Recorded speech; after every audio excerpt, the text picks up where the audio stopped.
Salam sejahtera, terima kasih karena bersama dengan saya di Nazilin Unity Channel. Ini adalah 10 kejayaan utama golongan pekerja di bawah pentadbiran Perdana Menteri yang ke-10.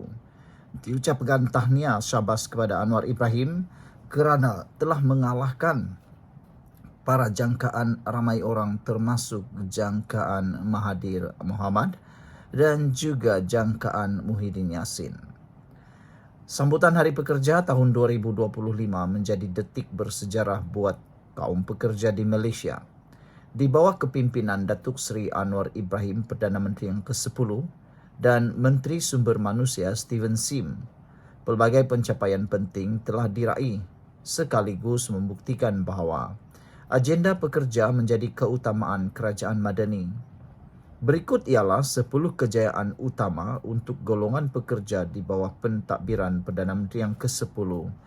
Sebelum kita teruskan ulasan dan juga pandangan ini, jangan lupa siapa ada masalah gout, kencing manis dan tinggi darah, cepat beli produk yang saya kongsikan ini kerana produknya bagus, murah, mujarab dan sudah ramai yang menggunakan dan mereka kata sangat baik.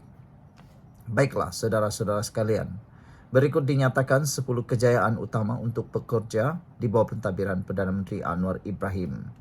Nombor 1, kadar pengangguran terendah dalam sedekad menurun kepada 3.1% pada Februari 2025. Bermaksud saudara-saudara sekalian, Anwar Ibrahim telah mengalahkan pendahulu-pendahulu beliau.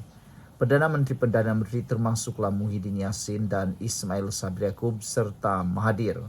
Dalam tempoh 10 tahun kebelakang ini, Anwar Ibrahim telah berjaya menurunkan kepada 3.1% pada Februari 2025. Jadi nampaknya macam mana sekalipun pembangkang bising dan bersuara, mereka tetap kalah oleh angka ini. Perkara kedua, kejayaan di bawah Anwar Ibrahim ialah lebih ramai rakyat pekerja. Jumlah tenaga kerja meningkat dari 16.91 juta pada tahun 2023 kepada 17.34 juta pada tahun 2024. Nombor 3, kadar penyertaan tenaga buruh meningkat. Kini mencecah 70.6%. Keempat, penyertaan tenaga buruh wanita melonjak, meningkat kepada 56.8%, mencerminkan lebih ramai wanita aktif dalam ekonomi. Kelima, penggunaan kemahiran lebih optimum, kadar guna tenaga tidak penuh menurun kepada 36%. Keenam, graduan TVET semakin laku keras. Kadar keboleh pasaran graduan mencapai 94%. Ketujuh, perlindungan sosial diperluas. Jumlah pencarum perkeso sektor formal mencecah 9.9 juta orang. Kelapan, pekerja sendiri kini dilindungi pencarum perkeso. Kalangan pekerja sendiri meningkat kepada 900,000 orang, naik daripada 700,000 kepada 200 pada tahun 2023. Kesembilan, suri rumah mendapat perlindungan sosial. Skim suri rumah kini melindungi 500,000 pencarum berbanding hanya 200,000 pada tahun 2023. Kesepuluh, upah penengah meningkat. Buat pertama kali, upah penengah bulanan rakyat Malaysia melepasi nilai ambang RM3,000, iaitu RM3,045 sebulan. Namun, di sebalik pencapaian ini, Steven Sim tidak lupa pada nilai solidariti global. Dalam ucapannya semasa sempena sambutan Hari Pekerja 2025, beliau mengangkat suara pekerja Malaysia yang bersatu dengan rakyat Palestin. Ini bukan isu politik partisan tetapi nilai kemanusiaan yang merentas kaum dan agama. Ketika negara lain memilih untuk diam atau berpihak, suara pekerja Malaysia tetap teguh memihak kepada keadilan. Inilah wajah pekerja Malaysia hari ini, bukan sahaja produktif dan dilindungi, tetapi juga bermaruah. di bawah kepimpinan Perdana Menteri ke-10 Anwar Ibrahim dan watak seperti Steven Sim, pekerja tidak lagi dipinggirkan dalam agenda negara. Mereka kini menjadi tonggak utama kepada pembinaan masa depan Malaysia yang adil, inklusif dan berprinsip. Semoga semangat ini terus hidup, bukan sekadar pada 1 Mei tetapi sepanjang tahun. Sekian dulu untuk kali ini. Jangan lupa tinggalkan komen anda, tekan butang subscribe. Bye-bye. Salam sejahtera. Terima kasih kerana bersama dengan saya di Nazlin Unity Channel. Ini kejutan terbesar yang dilakukan oleh Rafizi dalam dunia politik hari ini. Rafizi mengakui sudah beritahu Anwar untuk hasrat letak jawatan dan tidak sertai kabinet. Wow, ini satu pendedahan yang luar biasa yang pastinya mengejutkan ramai pihak. Timbalan Presiden PKR Rafizi Ramli telah mengutarakan hasrat untuk meletakkan jawatan dalam parti kepada Perdana Menteri Datuk Seri Anwar Ibrahim dan tidak menyertai kabinet. Sebelum kita teruskan ulasan kali ini, jangan lupa siapa yang ada masalah gout, kencing manis dan tinggi darah, tekan butang produk yang ada dalam video ini. Karena produk yang saya kongsikan adalah produk yang murah tapi berbaloi dan juga mujarab. Sudah ramai yang membelinya dan mereka kata membantu mereka untuk sihat. Cepat beli kerana stoknya sangat terhad, dan lebih penting daripada itu lagi, jaga kesihatan anda kerana uang bukan segala-galanya.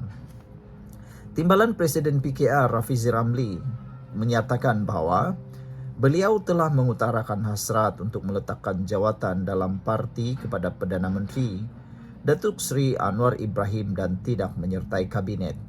Namun jawapan kepada permohonan dan hasrat oleh Rafizi itu dijawab oleh Anwar Ibrahim dengan jawapan yang paling mengejutkan ramai orang dan juga dipuji oleh ramai netizen. Rafizi berkata ia bagi memberi tumpuan kepada kempen akar umbi menjelang pilihan raya umum ke-16 yang dilihatnya ketika ini tidak agresif seperti dahulu dan lebih kepada defensif.